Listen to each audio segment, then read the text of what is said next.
Valorant has over 100 abilities, and while coming up with these, Riot was bound to make a few mistakes. So, in this video, we will talk about every ability that was deleted or reworked to make the game more balanced. We will also talk about some notable features that were removed, starting with Jett's dash rework. Originally, Jett's dash activated instantly with the press of a button. This meant that Jett players could react quickly to any situation, dodging shots or retreating from encounters by taking advantage of small gaps in the opposing team's defenses, without much planning. This gave Jett an almost unrivaled ability to evade and attack. The problem was that this mechanic encouraged an extremely aggressive and reactive playstyle, where players didn't have to plan their movements. They could dive into a fight knowing that at any moment, the dash would provide an instant escape. This often led to Jett dominating the meta, as it allowed skilled players to take high-risk positions with minimal consequences. With the redesign, Riot introduced a strategic element to Jett's dash. Now, the player must first activate the ability, opening up a 12-second window in which to execute the dash. But before we move to the next reworked ability, make sure to subscribe for more videos like this. Reyna's orb reduction from 4 to 2. Reyna's original design made her an extremely self-sufficient character and difficult to counter in many cases. Her ability to harvest soul orbs after killing enemies allowed her to heal or become invulnerable during duels. This allowed Reyna to gain 4 soul orbs per kill, making her extremely survivable, especially when chaining kills together. This became a problem when players tried to advance, as Reyna could survive and dominate without many limitations, becoming a true monster. Enemy players were frustrated by her ability to constantly regenerate. Additionally, having 4 orbs gave her too many options to stay safe, either healing or using her invulnerability to avoid damage. This broke the balance of matches, especially in the lower ranks where teamwork and coordination were weaker. Reducing orbs to 2 limited her snowballing potential in rounds and forced players to use more abilities. Reyna is still very strong, but she's now limited to 50% of her original potential. Can you imagine what it would be like if she were still at that level? Chamber teleport. Chamber's teleport worked almost instantly in its original version, allowing him to place 2 anchors on the map and move between them with a very short cooldown.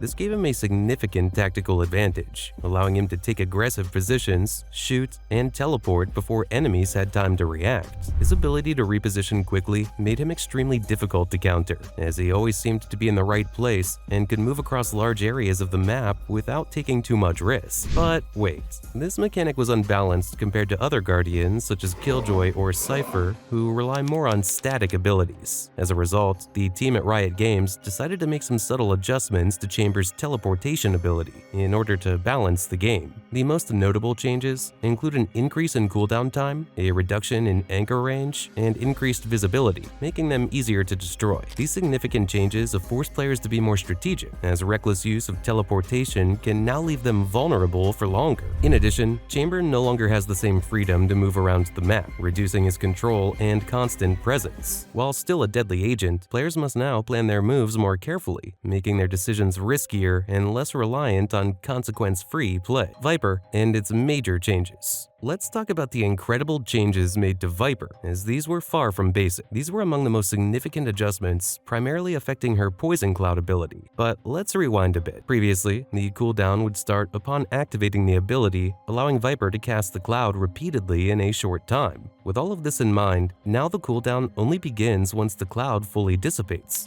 allowing for prolonged use, but requiring a more strategic approach. The Snakebite ability also saw significant changes, with a reduction in its duration. This limited Viper's ability to control areas of the map for extended periods, which had been frustrating for opponents. With this adjustment, Viper must use Snakebite more intentionally, coordinating with her team to maximize its effectiveness, all aimed at achieving a well-balanced game. 3 flash meta. Breach and Sky reduced to 2 flashes. This might seem like a minor detail, but it's something that could have greatly shifted the game. Both Breach and Sky had 3 flashes, giving them full control of the battlefield in terms of blinding and disorienting enemies. Thanks to these flashes, their abilities were very powerful, as they temporarily eliminated the opponent's visual capacity, making aggressive plays or controlling strategic areas much easier. However, with 3 flashes, Breach and Sky could dominate matches excessively. They could use 2 flashes to clear an area and save 1 more to counter any attempts by enemies to retake control. This ability caused frustration among rival players, as constantly facing flashes made opposing teams feel overwhelmed, limiting their tactical responses. So the developers decided to reduce the number of flashes to 2, which balanced these agents. This forced Breach and Sky players to think more carefully about how and when to use their flashes. Now, they can't just throw out flashes without considering the possible consequences, resulting in a more strategic game and less reliance on spamming abilities. Additionally, this opened up more space for other agents with control or utility abilities, reducing dependence on flashes. Yoru's rework. Let's talk about Yoru, not as the war demon, but as the character who, unbeknownst to many, received a major rework. This rework aimed to improve his gameplay and effectiveness on the battlefield, turning him into a more attractive and viable agent, perfect for those who prefer deception and confusion. His fake-out ability went from creating simple footstep sounds to generating a clone that mimics his appearance and movements, increasing the confusion among enemies, who now have to decide whether to engage the clone or search for the real Yoru. When the clone is destroyed, it explodes and blinds nearby enemies, providing a tactical opportunity to either attack or escape. Additionally, Yoru can send the clone into strategic areas, creating distractions and revealing enemy positions. With all of this, we can see that Yoru's rework transformed him into something different and more practical, proving that not all changes are designed to nerf characters. Cipher's Cage Slow ability, Remove. Cipher's Cyber Cage not only blocked enemies from seeing him, but also slowed them down as they passed through. While this mechanic initially made Cipher a stronger controller, it created a problem when interacting with other agents such as Sage, who specializes in slowing enemies with her abilities. The strategic value of Cipher's cage became too similar to Sage's, resulting in an unoriginal design. In addition, having access to slowing ability gave Cipher excessive control over enemy movement, which was inconsistent with his primary role as a guardian. Removing this slowing ability has returned Cipher to his original abilities, where his strength lies in trapping and intelligence gathering, leaving slowing and movement control to agents specifically designed for that purpose. Changes to Raze's blast packs. It's interesting to see how Raze's blast packs have changed from one role to something completely different. These packs were a positive attempt by Riot Games to balance the gameplay experience while maintaining Raze's aggressive style and ability to cause havoc. Raze used blast packs not only to deal damage, but also to move quickly and overcome obstacles. It's worth noting that these packs originally allowed her to attack and reposition at the same time, making her extremely powerful and frustrating for opponents, forcing them to react quickly to her unpredictable attack. However, this combination of mobility and damage left players feeling helpless against her, as they were forced to play defensively. With the latest tweaks, the blast packs no longer inflict explosive damage on enemies, completely changing their use on the battlefield. An interesting detail. Previously, visible ranks were allowed in the lobby with the noble intention of improving the team experience and reducing social pressure. Players could see everyone's rank in the pre-game lobby,